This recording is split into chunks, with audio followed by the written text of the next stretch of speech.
Yeah. Oh, yeah. Ugh, early morning. So I'm headed back up to St. Paul. That's where I just came from here yesterday. Or no, was it yesterday? Day before that. Day before that, started in St. Paul, made it like halfway, and then got to Nebraska, ready to drop my stuff, and now I'm headed back up to St. Paul, so I'm sure I'm getting sent on a little bit of a loop situation. Something like that, I don't know. There's a good chance of it, but it's all good. I'm not on the same interstate I was coming down, so I'm happy. Don't have to run the same road. That drives me insane. But last night I was riding around and just sort of thinking, like always, and was thinking about making a video, and I'm glad that I didn't, because this morning I had a chance to sort of rethink what my thought process was about the whole situation. And the general theme of the whole thing is becoming an owner-operator. And that is a step that is absolutely terrifying to me. Like I'm not gonna lie, I have gone on like truckpaper.com or just other places, like looking at how much a truck costs and all that good stuff. But then when I'm looking at it and I'm like, oh, that's pretty like reasonably priced, and like it's kind of something that I'd not have an issue with driving every day. And then I think about it, I'm like, wait, this is going to be like my lifeline to make my money. And that thought is kind of petrifying, but at the same time, it is, how do you want to say it? I don't know, it's just real interesting, because you can, it's your truck, you can do whatever you want with it. And I definitely would not be keeping a stock truck. I'd probably, I don't know, I probably wouldn't do too much to the outside of a truck, because I don't really care about that. But the interior, I'd have a nice sound system, I'd have a beautiful chair that I could just sit in for days, and it would never hurt my butt. It'd be fantastic. But also at the same time, I'm not sure if I could pull that trigger right now at all.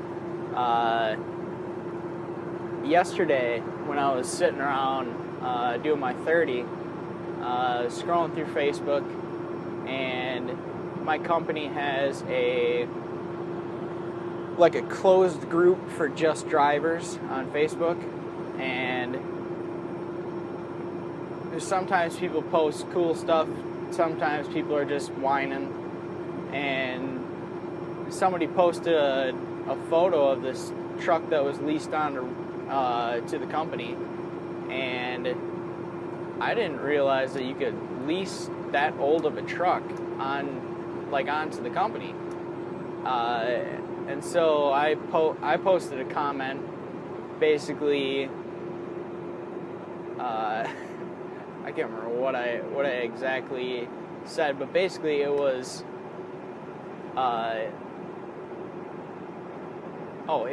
it was like, I didn't know you could lease that old of a truck onto the company we're at. And I mean, that was my thought process. And basically the thing behind posting that comment was I was hoping that someone was gonna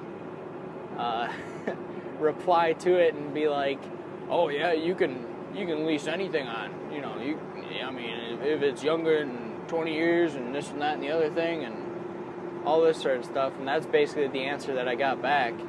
And it got my gears turning about possibly doing something like that. My understanding was that the truck that you leased on had to be newer than 15 years. So that would mean it's 2018 right now. That means you couldn't go older than 2003, which is pretty reasonable. And I don't think I'd get into a truck that was older than that. But I mean, there's all sorts of stuff that I personally would not want to even mess with. Trying to buy a truck with emission stuff on it, not interested. I mean, even this truck, I think this truck has issues with its emission system. It just gets, I don't know, sometimes it does weird stuff, and if I had to deal with that all the time, that would really suck. And I've also heard that the emission systems are pretty, real expensive to fix. And of course, trucks aren't made like they used to be made. So, these trucks that are running around nowadays, they last till, 500,000 miles, and then it's a clunker, and you can't really get much more out of it, I guess. I mean, that's generally what I see around is, it's not, there aren't many, I don't know, there's just not that many new trucks with a bunch of miles on them. I mean, it kind of, I don't know, I guess time will tell with that one, because it kind of doesn't make sense that it would have a bunch, a 1,000,000-mile truck from 2012 or something. I don't know, that's just kind of not possible. But yeah, the whole owner-operator thing would be very interesting to me, because a lot of guys get on the mindset that they just want to lease a truck from the company. And I've heard guys say that they pay $800 a week to lease a truck. And to me, that's a lot of money. That's, what is that, $3,200 a month? Something like that. That's a lot of money to be paying for a truck. And you know that the company is making a little bit of money off of that. And the thing about it to me is I don't know how wide the margin is on profit for guys like that. If they could just, make their payment, pay for fuel, have their maintenance account kept up well. I just have no idea if there's actually enough margin in that, in that payment per week. So basically, my I don't know, the thing that got my gears turning about that old truck being leased on is I was like, wait, you can do that? I didn't know that, because a lot of these old trucks they're cheap. They're fairly cheap compared to a new one. I mean, a new truck is let's just say $150,000, because you can get crazy or you can get, pretty reasonable. And I mean, it's a range of 120, 130 up to probably 170, 180. That's just kind of what I have seen, and I haven't seen anything, so don't take that as just straight up fact, and that's the only thing it can be. Oh man. But yeah, those old trucks, they just seem to run forever, and they never break down. And there's still a lot of trucks from the 80s and the 70s out here, and obviously I couldn't do that at my company, but it does make a lot more sense to me to get a truck like that wouldn't have all the emissions issues that are going on currently, and also something that's built a little sturdier, and also it's cheaper. So you're not paying so much per month, which means you're putting more money into your pocket. So it kind of, to me, it's a really interesting idea. But on the flip side of that coin, my general aim in this industry, I don't know. I'm not really sure where exactly I want to go for the time that I'm here, because I don't plan on being here forever. But current thought process is I'd like to be more involved with hauling oversized and like heavy loads. Just interesting stuff, strange stuff. That's the stuff that I like to do. And I don't know if becoming an owner-operator is kind of the best way to do that, especially because I have such little time under my belt already at just a year's worth of experience. That's nothing in this industry. I mean, I was talking to this one guy that was hauling oversized, and I asked him, like, how did you even get into this? Like, I was just kind of wondering about the path that he took to get there. And he said that he ran a normal flatbed like I'm running right now. He ran one of those for about 5 years until someone asked him to run a RGN trailer, which is a removable gooseneck trailer. Basically, from my understanding, they disconnect the,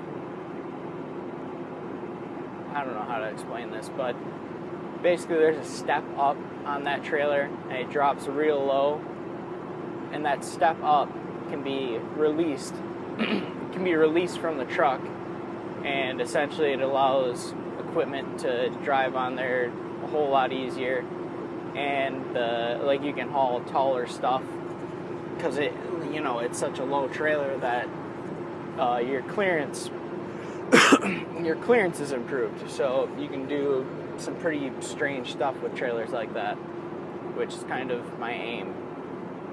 So basically the conundrum that I'm in is, do I want to be in this industry purely for the money? And that is valid, because that is why I'm here. I'm here for the money. I'm not here to just have a good time. I mean, not too much of this is the greatest time in the world, but I mean, you know what I'm saying. It's a reasonably good time as far as being at work is concerned. But do I want to just make the money and keep doing the same stuff that I'm doing right now, or do I want to become more specialized, and more than likely the money will kind of follow with that? I don't know. It's a conundrum. It's open-ended. I'm not sure which way exactly I'm going to fall, but that sort of stuff really, it interests me a lot. Because I do understand that as an owner-operator, you can make better money if you have the right people in your corner. And I mean, I'm probably not in that sort of position. And I have no intention of, starting a fleet or, becoming a carrier and, having my own authority to run under. I have no intention of doing that ever at any point in my career. Not interested at all, because I'm not here for the real long run. I don't believe. I mean, that could change too, but I'm pretty sure that what I'm here for, at this point in time, what I'm here for is the money. Straight and clear, that's what I'm here for. I'm not here to, like, have a 1,000 truck fleet by the time I'm like 40 or something. Like, I don't want to do any of that.